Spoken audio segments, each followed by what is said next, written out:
Welcome to video number 3 for the cumulative test number 7. We left off with number 29 and we are going to continue now with number 30. So for number 30, notice this time that outside of the parentheses there is a power. And this was a power to a power situation. And in the earlier exponent rules, that's when we multiplied the exponents, negative 2 times 3. So we'd have times 10 to the negative 6th power. Now, this number, though, like the other examples, we also need to raise to the third based on previous exponent rules. So we have 2.1 raised to the third power, which is 2.1 times 2.1 times 2.1, and that would get me 9.261. Now, is 9.261 between 1 and 10?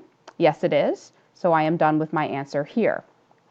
And something I'd like to point out about 30 and 29 at this point is notice that in the scientific notation, it is okay to leave answers as negatives because that represents what direction you're moving the decimal. Normally, in the normal exponent rules problems, we were having the negative exponents always change to positives, but for scientific notation, feel free to leave it as a negative. Number 31. If I apply the same rule as number 30, with the 10, it would be times 10 to the 12 times 2 power. So that would be times 10 to the 24th power. And the 5.25 is technically raised to the first, as is number 30, the 2.1. That's why I did 1 times 3 to get 3 here. So you'd have 5.25 to the second power, because of the 1 times 2. 5.25 to the second is 27.5625 times 10 to the 24th power. However, the 27.5625 is not in scientific notation.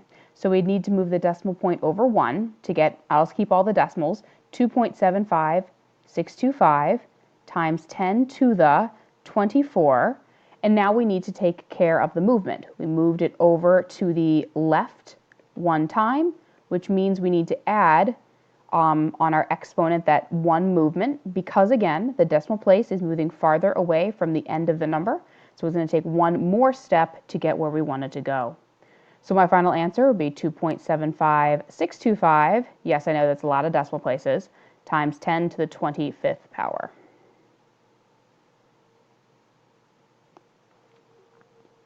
Okay. Now moving on to some examples from first semester, all of which I think are going to be useful for your time in geometry next year. Number 32 is asking you to solve this equation. So there's 2 reasons I picked it. One, so that when you're distributing the 1/3, you remember that that is really dividing by 3. So if I did this first piece, 1/3 of 9 would be 9 divided by 3, or 3x. Plus 21 over 3 plus 7 equals. On this side, another reason I picked this problem is to remind you that you are not distributing a 3, you are distributing a negative 1. So the 3 stays where it is, and then this would become negative 5x, and then negative times negative plus 12. So on this side, if I combine like terms, I would have 3x plus 7 equals 3 plus 12, 15 minus 5x. Then if I want to get my variables on the same side, I would have 8x plus 7 equals 15. Subtract the 7, 8x equals 8. And if I divide by 8, the x should equal 1. Now, something that I think is good to point out, especially second semester, is what if you were on a test and you weren't sure that 1 was the correct answer? What you could do is take the 1 and plug it back in on both sides to see if it works. So if I do that briefly, 1/3 times 9 times 1 plus 21, does that equal 3 minus 5 times 1 minus 12? Well, if I do the order of operations, 9 times 1 is 9, 9 plus 21 is 30. If I take a 1/3 of 30, that's 10. And then on this side, order of operations, we'd have 3 minus 5 minus 12, parentheses first. So that would equal 3 minus negative 7, which does also equal 10. So because you have 10 equals 10, you know that x equals 1 is 100% the correct answer. Number 33. We have a fraction equaling a fraction. Even with crazy negatives, that is still a cross multiplication situation. So we would create the following equation. Negative 8 times the quantity 2x minus 6 equals negative 4 times the quantity x plus 2. So if I distribute on both sides, I would have negative 16x plus 48, negative times negative, equals negative 4x minus 8. If again I want to get my variables together, I will just go ahead and move the 4x. Again, you could do it a different way if you'd like. You'd have negative 12x plus 48 equals negative 8. Subtract the 48. Negative 12x equals negative 56.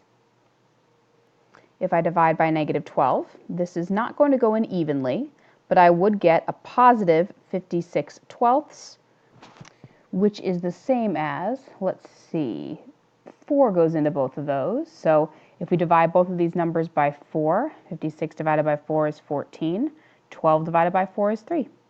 So your answer is x equals a positive 14/3.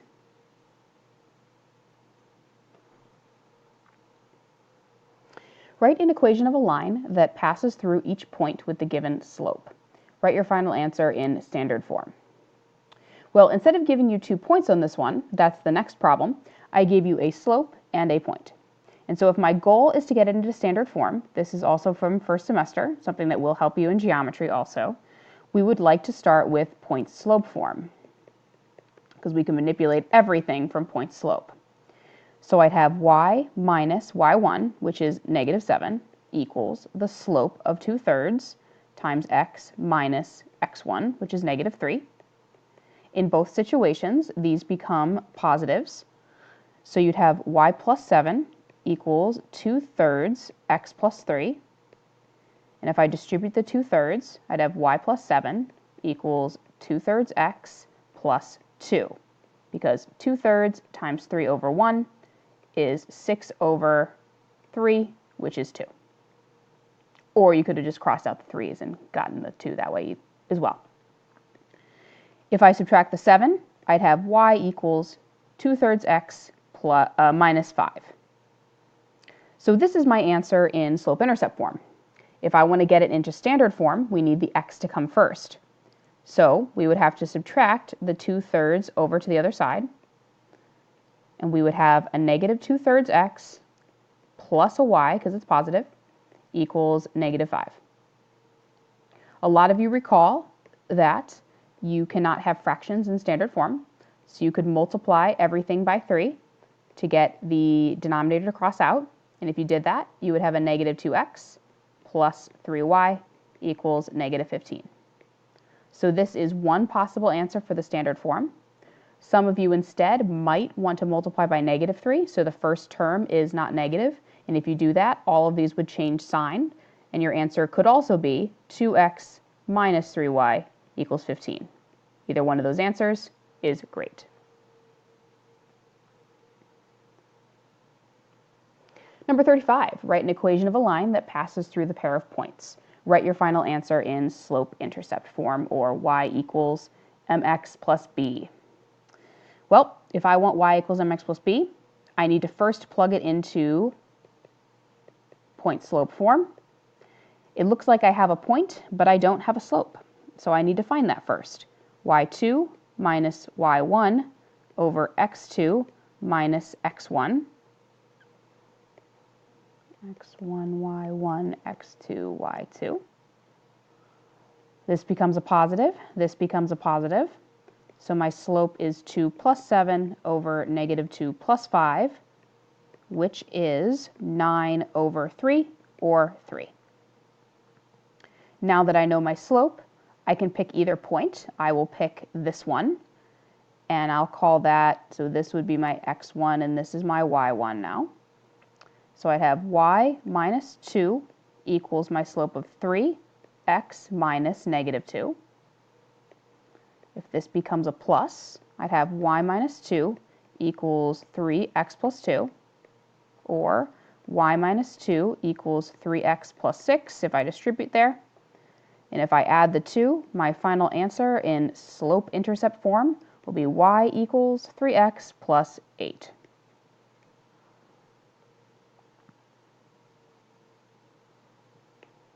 Two more examples. Solve the following system of equations with any method you choose. For part A, I notice that a letter is already solved for, so the way that I am going to be doing this is substitution. I'll just make that more of an abbreviation there. I is going to do this by substitution. In the second equation, anytime I see a y, I'm going to replace it with 1/4 x plus 6. So I'd get 7x minus 8 times 1/4 x plus 6 equals 12.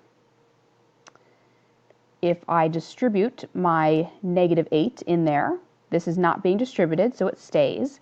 I get 7x minus, remember, multiplying these really means dividing by 4. So that would be a 2x, negative 8 times positive 6, minus 48 equals 12. Combine like terms. 5x minus 48 equals 12.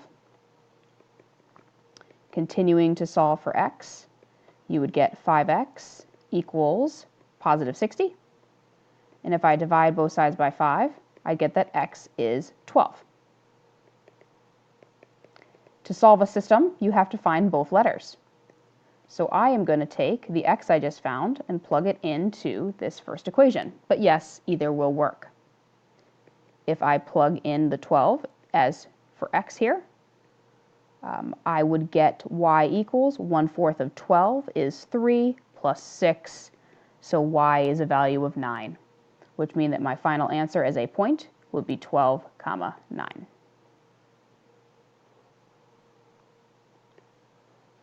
The last problem, this part B, based on the setup, because they're both in standard form, the fastest way to solve this would be elimination. So if I looked at the x's and the y's, I noticed that the x's have the same sign and the y's have opposites. So I'm going to go ahead and get rid of the y's because the signs already work. The smallest number that 4 and 3 multiply into is 12. So I would need to multiply this top equation by a 3 and this bottom equation by a 4. And so if I distribute that across the way there, I would get negative 6x minus 12y equals negative 6. And I would get a negative 12x plus 12y equals a positive 60. So now that my y's cross out, I have a negative 18x equals a positive 54. If I divide by negative 18, I get x equals negative 3. But I still need to find the y value. So I will choose the second equation, the negative 3x plus 3y equals 15. But again, you can choose either. I'm going to go ahead and plug in the negative 3 for x. Positive 9 plus 3y equals 15. Subtract the 9. So I have 3y equals 15 minus 9 is 6. So my y value is 2. So my answer would be negative 3, 2. And remember, just like this equation problem that we did for number 32, remember that I plugged my answer back in and checked it. So if you would like to check either this answer or the negative 3, 2 we just got, you could always take this x and y value and plug it into both equations to see if it works or if both equations are true. Always a good idea on a test to make sure you get that 100% on a problem that I know you want. All right, guys, this is the end of video number 3. Feel free to rewatch anything you need to, and feel free to ask some questions from us. All right, thanks, guys.